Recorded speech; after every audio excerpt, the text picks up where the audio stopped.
یہ آپ کو کیسے لگ رہا ہے کہ یہ ساری چیزیں ابھی تو خیر جتنی کنفیوژن ان کے اندر ہے محسوس نہیں ہو رہا کہ یہ کچھ کر پائیں گے، لیکن اگر کچھ ہو جاتا ہے تو بعد کے سینیریو کو کیسے ڈیل کریں گے؟ کیا اس پر کچھ ڈسکشن ہوئی ہے؟ دیکھیے یہ جو بات کا سینیریو ہے نا، یا جو موجودہ سینیریو ہے، یہ اگر واقعی ہی ایک چیز ذہن میں رکھیے کہ یہ کوئی اپوزیشن کا مشترکہ کوئی الائنس اور بڑی پاور اور ان کی آپس میں ایک دوسرے سے انڈرسٹینڈنگ کا نتیجہ ہمیں نظر نہیں آ رہا. صحیح ہمیں نظر آ رہا ہے اور ماضی میں رہا ہے، اور دنیا میں یہ چیز ہے کہ جو میں بڑی امپورٹنٹ چیز کہنے جا رہا ہوں کہ جناب دنیا میں جب انٹرنیشنل اسٹیبلشمنٹ ہے جس میں امریکہ ہے، یو ہے، اور یہ اسرائیل ہے، بھارت ہے، اب انہوں نے دیکھنا ہے کہ کافی شروع دن سے انہیں موجودہ حکومت کھٹک رہی تھی اور موجودہ حکومت کو وہ کسی بھی طریقے سے کنٹروورشل بنانا چاہتے تھے. کبھی انہوں نے سلیکٹڈ کا نام دلوایا، کبھی انہوں نے گورننس کا نام دلوایا، کبھی نالائکی کا نام دلوایا. اس کی وجہ ہمیں جو نظر آئی وہ یہ تھی کہ یہ پہلی وہ حکومت ہے کہ جس نے ڈو مور کرنے کی بجائے ایبسولوٹلی ناٹ کی بات کی.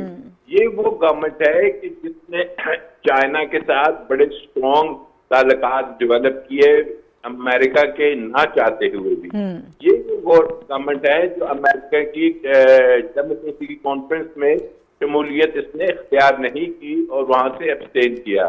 یہ وہ گورنمنٹ ہے کہ جو سپر پاورز جو ویسٹ کی ہیں ان کے چاہتے ہوئے بھی انہوں نے رشیا میں دورہ کیا، پوٹن سے ملاقات کی، ونٹر اولمپکس جس کا دنیا نے بائیکاٹ کیا تھا یہ چلے گئے. اب یہ وہ چیزیں ہیں کہ جو ویسٹرن ہمارے جو جمہوریت کے چیمپئنز بنتے ہیں اور امریکہ اور یو کے اور انڈیا ان کو اب قطعاً سوٹ نہیں کرتا.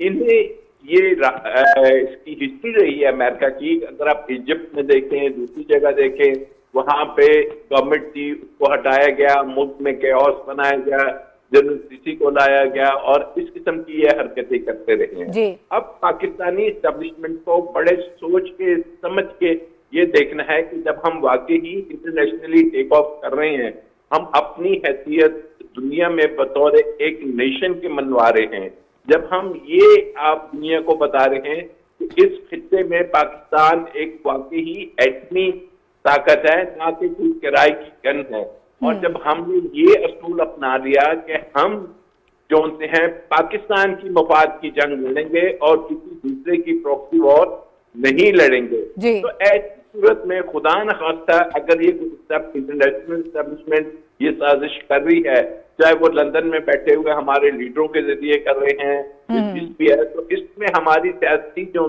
پارٹیز ہیں ان کو بڑا سوچ سمجھ کے چلنا ہوگا کہ سیاست سے امپورٹنٹ ملک ہے، ملک ہوگا تو سیاست آگے چلے گی. اور اگر ہم دوبارہ سے وہ جو پچھلی 3 دہائیوں کی سیاست میں آ گئے اور اس کے کہنے پہ امریکہ کے یا دوسروں کے کہنے پہ ہم حکومتیں چلاتے رہے تو پھر یہ اس قوم کے لیے بڑا مشکل ہوگا. تو میں سمجھتا ہوں کہ اسٹیبلشمنٹ بھی یہ سوچے گی جو سٹنگ گورنمنٹ ہے، اور اپوزیشن میں پیپلز پارٹی نے یہ جھٹکا کھایا ہوا ہے ذوالفقار علی بھٹو صاحب کے ساتھ، یہ سب کچھ ہو چکا ہے، وہ بھی کبھی نہیں چاہیں گے کہ کوئی اس قسم کی حرکت ہو. آئی ڈونٹ تھنک سو کہ انشاءاللہ یہ ووٹ آف نو کانفیڈنس جس کے پیچھے اصل جو مورے ہیں وہ انٹرنیشنل اسٹیبلشمنٹ ہے، ہمیں نہیں نظر آتا کہ یہ کسی طریقے سے کامیاب ہو گئی، اور اس کی کامیابی پاکستان کی کامیابی نہیں کہلائی. ٹھیک ہے، لاسٹ کمنٹ کر دیجیے گا مختصراً سبوق، پھر میں وائنڈ اپ کروں اور اگلے ٹاپک کی طرف جاتے ہیں کہ اوور آل ساری سچویشن، جیسے انہوں نے تو انٹرنیشنلی وہ کہا کہ یہ مہرے جو ہیں وہ کہیں اور سے جو ہے وہ ان کو استعمال کیا جا رہا ہے. جو وکیل صاحب بات کر رہے تھے، ڈینیئل مارکی کی ایک بک ہے نو ایگزیکٹ فرام پاکستان، تو میرا خیال ہے کہ اگر اس کتاب کو پڑھا جائے تو ہمیں بالکل کلیئر یہ پالیسی نظر آتی ہے کہ کیوں عالمی طاقتیں پاکستان کو اپنا ایک